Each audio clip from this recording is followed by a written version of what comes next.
episode 115 of the CRICKETher Weekly. Sid's got his mug this week. I am bereft of a mug. And we're actually recording this a couple of days earlier than usual because, believe it or not, I'm going away this weekend without Sid. You're going to have the most fantastic party life without me for a few days here. I'm going to an academic conference. Anyway, so we're recording this on Thursday afternoon, so if anything happens on Friday or Saturday, then we're just going to have to cover it next week. Sorry. But we have ample time, we have ample subjects to cover in the time that we've got available to us this week, Sid. So, some big announcements from the ICC. First of all, let's talk about them. I'll just run through them very quickly. So, several new countries have been given ODI status by the ICC. So, Netherlands, Papua New Guinea, Scotland, Thailand, and the USA all got ODI status. We've also had a bit more information about the 2025 World Cup, which is going to be 10 teams, it's been confirmed. Bit more information as well about the ICC Championship, which has now been officially expanded to 10 teams. I think we knew that already, but these three pieces of information all seem to come through in a singular ICC press release. So let's talk about them. Let's talk about those countries that have been given ODI status to start with, Sid. Yeah, so we've got they've fallen into three groups really. So you've got Thailand, Scotland, Papua New Guinea, who are the obvious candidates. If you look at the ICC's T20 rankings, which the ICC claim are good and valid rankings. Definitive. And they're the only rankings that are obviously available for teams that don't have ODI status. Mm-hmm. And so they are 10th, 13th and 14th. So they all fit in quite nicely. But the decisions on the Netherlands and the USA are a little bit more interesting, I think. The Netherlands are ranked 20th and the USA 27th. So they're not right up there. Obviously, they both did participate in the qualifying tournament for the recent World Cup.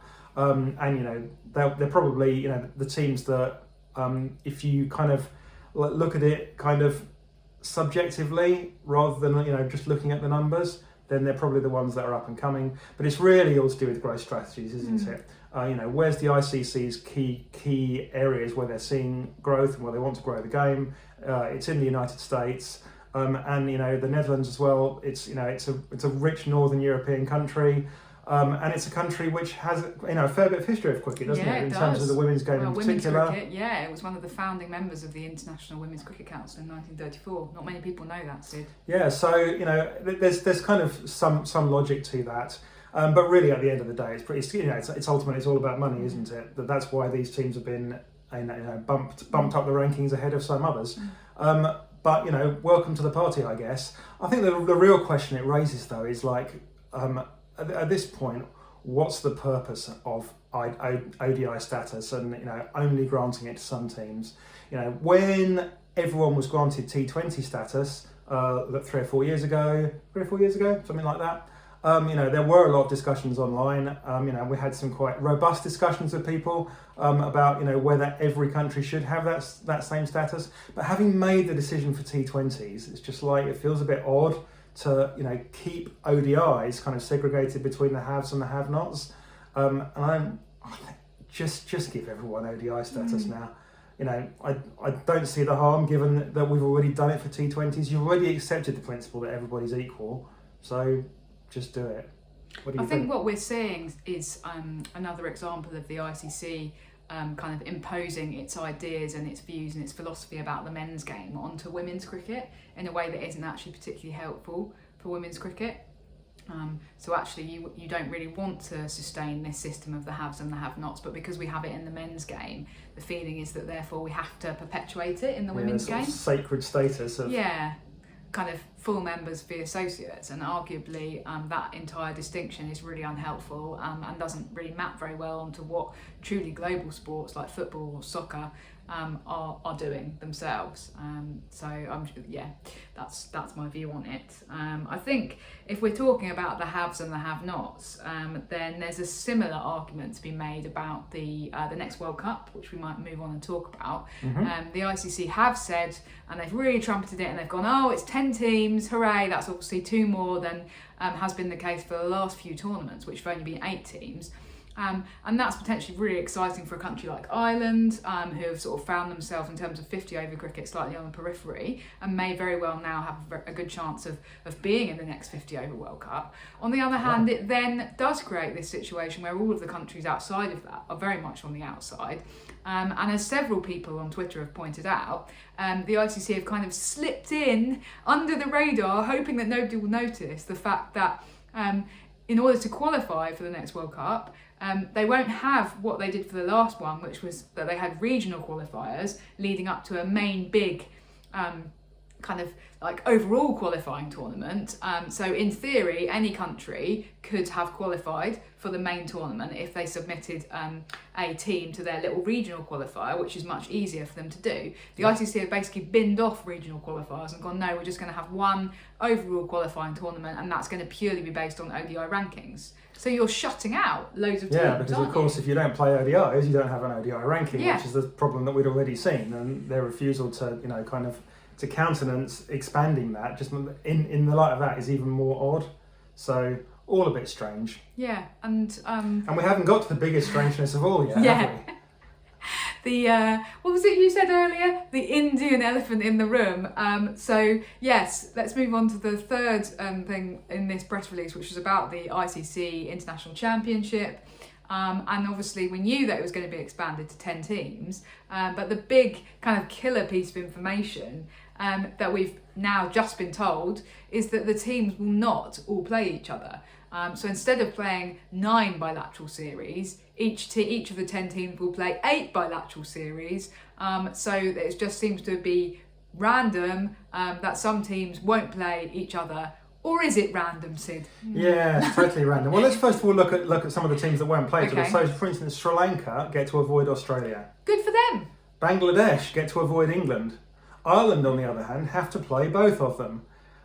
So that just doesn't really feel very fair on Ireland when when it comes to it. That if we're setting an awful lot on this ICC Championship, right? If that World Cup qualification is going to be absolutely huge in terms of potentially in terms of revenue, in terms of like driving the game in the individual countries, and it stops being a fair process at that point. And of course you go down the list, and then who do India not play? Oh look, it's Pakistan. What a massive coincidence that the ICC have somehow. They must have drawn these out of a hat, but they must have been so relieved when they drew them out of the hat and India and Pakistan came out as not playing each other. Because, of course, it means the ICC don't have to go through a whole conundrum. Or do we have to fine India for refusing to play Pakistan? Yeah. And, how can what excuse can we use? They used COVID. I was going to say, they managed to magic up a global pandemic last time and pretend that was the reason. What they had in their bag of tricks. The Black Death. The Black Death in the 14th century is the reason why monkeypox. Anyway, yes, it does seem like an extremely contrived way to avoid this particular dilemma. We all know that the BCCI has disproportionate influence at that top table of the way that cricket is run. It's an unfortunate fact, even though the ICC themselves would presumably deny it. And that seems to have been absolutely brought to bear on this. And as you say, in some ways, for a country like Sri Lanka, whoop-de-doo, they get to avoid these really this very intimidating contest against Australia. On the other hand, actually, for a country like Ireland to host Australia, that's really exciting for them because it's how brilliant to have like Meg Lanning, Elise Perry, and Alyssa Healy coming to play in Ireland and get the fans along and get the spectator interest and the media hype and the media interest. So it's a bit of a double-edged sword, isn't it, in that respect? Yeah, absolutely. It's worth saying that Ireland have been scheduled to play both England and Australia at home, which is just going to be huge in terms of like getting the game on TV and getting people excited in Ireland about these games potentially. So there's definitely positives in terms of what Ireland are going to experience from playing both England and Australia. But from a sporting point of view, obviously, you want to avoid both of them. Otherwise, you're just going to get. I mean, there's going to be steamrolled 6-0 in both those series. And that's the point, is that to do it in that arbitrary way. I mean, it's one thing to have 2 groups. If they'd said, okay, we're going to have 5 teams over here and 5 over here, and we're going to do it based on rankings. or that kind of way that they would mysteriously do it. Pakistan and India mysteriously. But that would be a way of doing it that would have a bit more integrity. This just seems totally random. They haven't given any justification. They haven't even attempted to say we drew them out of a hat. They've just said this is the way it's going to be, and expected us all to crack on and go, okay, that's fine. I mean, it's just crazy, isn't it? Somewhat. And I do think that's the ICC. Well, yeah, I mean, it just, it continues to reinforce my view that I've been saying for years, that the ICC shouldn't be running women's cricket. We shouldn't have just given them our game to run. We should be taking it back. And the ICC is not a democracy. It's a shady something. Be careful what you say. It's a shady shade. It's run by the cricket boards, essentially. So where there's politics going on within the individual cricket boards, that will be reflected in the way the ICC governs the game. Yeah. And clearly there is politics within individual cricket boards, not naming any names, BCCI, and that therefore that's going to be reflected in how the game globally is governed. And these things that have been happening to men's cricket for many years are now happening to women's cricket, and it's crap. Yep. Well, that's happy. Not convinced that our second big topic of the week is much happier, although we've got some happy memories to look back on. So Amy Satterthwaite, overnight in the UK, she obviously didn't do it overnight in New Zealand, overnight announced her retirement from international cricket. So it's farewell to Amy Satterthwaite. She's going to keep playing domestic cricket, but we're not going to see her in a New Zealand shirt again. And it's been actually made fairly clear, to their credit, nobody's tried to cover up the fact that she's been pushed. She's not going because she wanted to, because it's now a post-World Cup period. She's going because New Zealand cricket have sat down with her this week and said, you're not going to have your national contract renewed. And obviously, effectively, there aren't domestic contracts in New Zealand in the way that there are in England and Australia. So that kind of is effectively the end of the line. So that's kind of sad, isn't it? Yeah, a lot of people very upset about this, not least Amelia Kerr, who took to Instagram and posted a little bit of a rant, saying that she felt that this wasn't how such a great player should be treated. And I think that New Zealand cricket can't have been expecting that, right? No. Amelia Kerr, I think, is almost certainly going to be New Zealand's next captain. Whether she's named captain now or in 2 years' time, whether Sophie Devine keeps it for another couple of years or another year maybe before Amelia Kerr is out, but she's going to be. Yeah. And this has happened, and it felt just strange reading that, because we know that the England players would never dream of posting anything like that, right? They live in absolute fear of saying the wrong thing on social media. And again, just be a bit careful what you say. I wouldn't necessarily use the term fear. I would say that the England players have very comprehensive social media training, yes, and are encouraged to kind of be positive. Yeah, exactly. But an England player wouldn't have posted a thing like that. No. But she was clearly upset. Amy Satterthwaite herself, it's pretty clear. You don't have to read very far between the lines to know that she's not massively happy about it either, and the internet isn't happy. So why aren't they happy? Well, I think that New Zealand cricket have handled this slightly naively, if I may say so, if they didn't expect that to be Amelia Kerr's reaction. It's fairly obvious that Amy Satterthwaite, as well as the other senior players like Susie Bates, have had an enormous influence on bringing her through. When you join an international setup when she was 15 or 16, then those senior players are going to be almost like in loco parentis, aren't they, to you? And obviously Amelia Kerr very much feels that and feels that loyalty, and is angry with the way it's been handled. And we know that she's had her struggles with mental health over the last year or so, and those players have been really important in helping to kind of bring her back into the environment in a way where she feels supported. And perhaps now she feels like that support is under threat in some way. I think that not necessarily that it is, but that's got to be a really difficult thing for you to happen to you as a younger player. So I think to think, we'll just axe one of our really important, really core players in the team environment without anybody reacting was actually probably a little bit naive on behalf of New Zealand cricket. So I think there's that.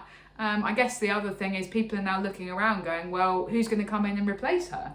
Because for me, this draws parallels with the thing that happened with Charlotte Edwards, who was kind of axed in a similar way.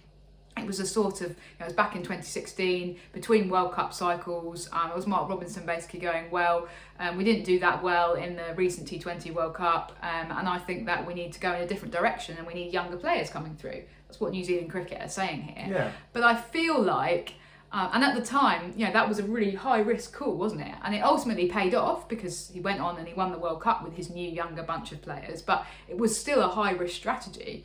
To me, though, this is even higher risk because, admittedly, I don't know New Zealand domestic cricket as anything like as well as I know the English setup. But it felt like within the England team at that time in 2016, there were players like Tammy Beaumont and Danny Wyatt who were sort of in and around the team, but weren't really achieving to their full potential. But you could see that they had that potential. Who are New Zealand going to replace Amy Satterthwaite and obviously Katie Martin with? Who have they got? We've seen, kind of sparks of brilliance from somebody like Brooke Halliday, but in no way is she in a position right now to go on and fill those huge boots that Amy Satterthwaite has left to fill. No. I mean, it's obviously about rebuilding to a certain extent, and you do have to take those difficult calls at some points.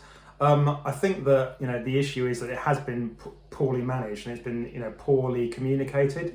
It obviously hasn't been properly communicated to the team either. And they have stuffed up there. Ultimately, we'll see whether New Zealand can use this as a sort of springboard onto the next cycle. The other interesting question is, of course, what happens to some of those other senior players? What happens to Susie Bates? Is only a year younger than Amy Satterthwaite. Is she going to be around for the next World Cup? It may be that by the time that you actually read this, we've seen an announcement in that direction as well, of course, because the contracts are going to be announced in the next couple of days. But what happens with her? Obviously, Sophie Devine is a couple of years younger again. She's 32, and Leah Tahuhu, a comparative baby, is only 31. But those older players, are they going to get rid of all of them ultimately?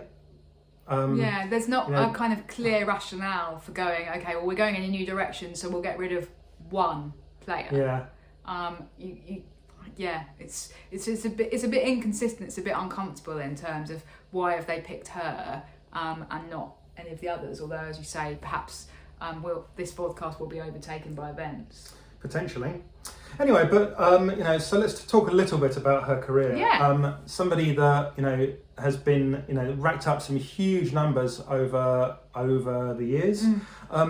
There was something that I've mentioned before on here about the Alex Blackwell book, where she talks about herself, and she says, I was never a great player. She says, I was a very good player, but I was not a great player. Where do you feel, Raf, that Amy Satterthwaite fits into that? Very good player or great player? She certainly had periods of greatness. I don't know whether overall I put her in the category of great player. I think that we have to be careful about kind of putting everyone into that category, because then that category just becomes so wide, so broad that it's a bit meaningless. But I think she's definitely had periods of greatness. There was that amazing period in 2016 to 17 when she hit all those runs. She just hit century after century. I think to be a truly great player, you have to be doing that year after year. And to be totally, utterly consistent in a way that perhaps I would probably consider Susie Bates or Sophie Devine to be in that category. Maybe Amy Satterthwaite doesn't quite cross into that, but she's certainly been one of the best players of her generation. And can I say that I would add to that I do think we need to put the performances of somebody like Satterthwaite in the context in which she was playing in an era when a lot of other teams were going professional, and going professional in like a really comprehensive way, much more so than New Zealand cricket, who were first of all much slower to professionalise than some of the other teams, and secondly have had much more limited access to resources, even now they have got these professional contracts. So I think it's really important that we look and we go, okay, well, but she was still scoring runs against some of those best teams in the world, even in that context. Yeah, and definitely, those purple patches are worth commenting on. Like, there was that series against South Africa where she scored 344 runs, was the leading run scorer by some distance, and she took 11 wickets, so she was also the leading wicket taker. That was in that purple patch in 2016, and she went on to hit 4 consecutive centuries, 3 against Pakistan and 1 against Australia. at her peak, she was a fine player to watch, wasn't she? Yeah, absolutely. And one of those who doesn't particularly look like a powerful person. No. She's not. When you meet her, she's almost slight. She's tall. She's got long arms, but she doesn't look like She's not hench. Yeah. I know what you're trying to say. I don't know what that means, Raf. Perhaps showing my age there. But she could hit the ball a long way, couldn't she? Yeah. So definitely. fantastic technique to be able to do that. She'll be one of those that teams will be relieved that they no longer have to bowl at. Yeah. Well, she's still going to be back here for the 100. We're told she's still Great. playing the 100. So we look forward to seeing her over there then, even if we won't get to see her in the T20 World Cup. So anyway, but all the best to Amy Satterthwaite. It's been a fantastic career. It's been a pleasure watching you, and I'm sure that she's going to stay around the game, and we'll see her in commentary boxes and that kind of thing going forwards. Yeah, right. That about wraps things up for us this week. Thanks for watching, and we'll be back. We might even be recording at a ground in the next episode. Ooh. Wow. Bye for now. Bye.